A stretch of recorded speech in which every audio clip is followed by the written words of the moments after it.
All right, so you sent us a really interesting mix of stuff on free education, articles, research, even some of your own thoughts. Pretty cool. Yeah, looks like a deep dive indeed. That's the plan. We're going to break down the main arguments for and against free education, really figure out what it could all mean. It was good. And we know you might have different levels of background on this, so no worries. We'll get right to it and try to keep things clear and insightful, no information overload. Yeah, we'll cut through the noise. Exactly. Now, just glancing through what you sent, one thing pops out right away. Oh, yeah.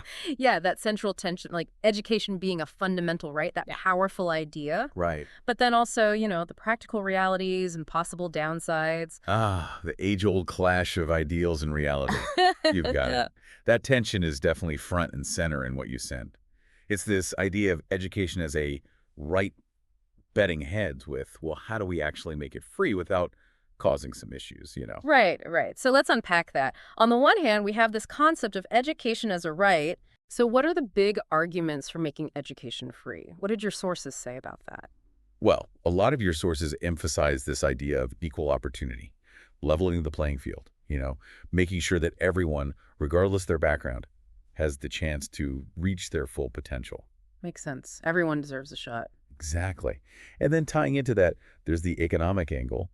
A lot of your articles talk about how a more educated population leads to greater innovation, more productivity, basically a better economy overall. Yeah, the whole rising tide lifts all boats idea. Exactly. And of course, if you reduce student debt, those graduates have more money to spend, more money to invest. They can buy homes, start businesses, really contribute to the economy. Yeah, that makes a lot of sense. It's not just about the individual, it's about society as a whole, right? Right. And beyond just the pure economic side of things, there's this social benefit as well. Your notes in several articles point to this, how free education can help people move up in society, empower marginalized groups, break cycles of poverty. Really powerful stuff. Yeah. And then you have this idea that keeps coming up. Education is a public good, something that benefits everyone. Lower crime rates, a more informed citizenry, things like that. Right, right. So there are some pretty compelling arguments for free education, for sure. Yeah, for sure. But what about the other side? What were the main arguments against free education that came up in your research? Okay, so a big one, and your research highlights this, is the strain on public resources. I mean, making education free at all levels, that's a huge financial undertaking. It raises all sorts of questions about how we pay for it, what other areas might lose funding, trade-offs. Yeah, where would all that money come from? Exactly. And then there's the concern about quality. Some sources suggest that free education could lead to, overcrowded classrooms, teachers being underpaid, and that could impact the quality of education. Yeah. And then I remember you had a note about how the value of a degree might change. Oh, right, yeah. I was going to say one argument I saw was about how the perceived value of a degree might actually go down if everyone has one. Exactly. Degree devaluation. It's the idea that if it's easier to get a degree, it might not be as valuable anymore. Yeah. And that could lead to, I don't know, maybe people not focusing enough on like vocational skills, trade skills, things like that. Right. Yeah, and there was also that note you had, I think, about how people might not value something as much if they don't have to pay for it. Yeah. Like if it's free, maybe you take it for granted. Interesting. Yeah, definitely something to think about. So, yeah, it's not simple. Lots to weigh. It seems like there's a real balancing act involved here. And, speaking of things, your notes mentioned some other really interesting points, like broader discussion points. Oh, yeah, those are important. Yeah. I mean, there's this big philosophical question, right? Is education a fundamental human right?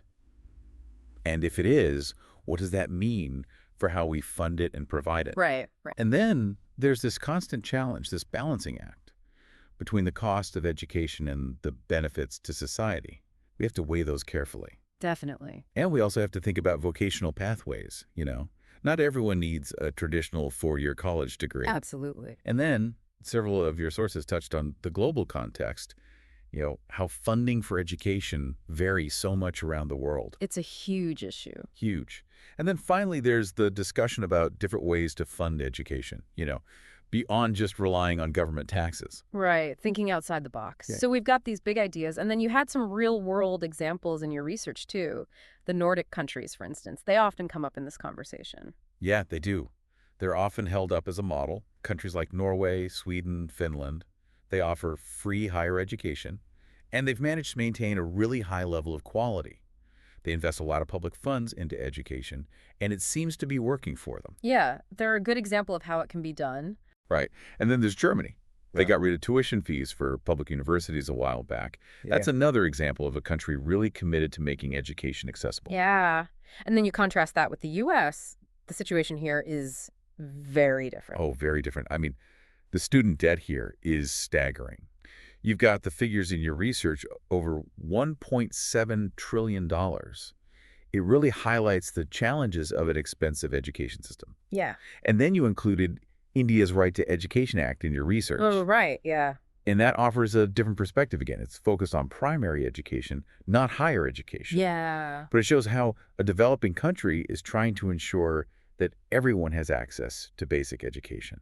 Yeah. So yeah, it's interesting to see all these different approaches, the successes, the challenges all playing out around the world. Absolutely. It's clear that this isn't a simple issue. There are so many factors to consider, so many perspectives. Right. I mean, the point of this whole deep dive, and I think we've done a pretty good job, has been to really unpack these complex arguments, to lay it all out based on what you sent us. Exactly. We've gone through the core arguments, talked about some of the broader issues, and looked at some real-world examples. It's a lot to digest, for sure. Lot to digest. And so now I'm curious, thinking about all of this, the Nordic model, the U.S. situation, India's efforts, everything we've talked about, what do you think is the most important factor, the make or break factor, for whether free education actually works? Hmm. And what kind of future do you see for education based on everything you've learned? It's something to really think about, Keep exploring. Anyway, thanks for joining us on this deep dive. It's been a fascinating conversation. Yeah, absolutely. Really appreciate it. Thanks for having me.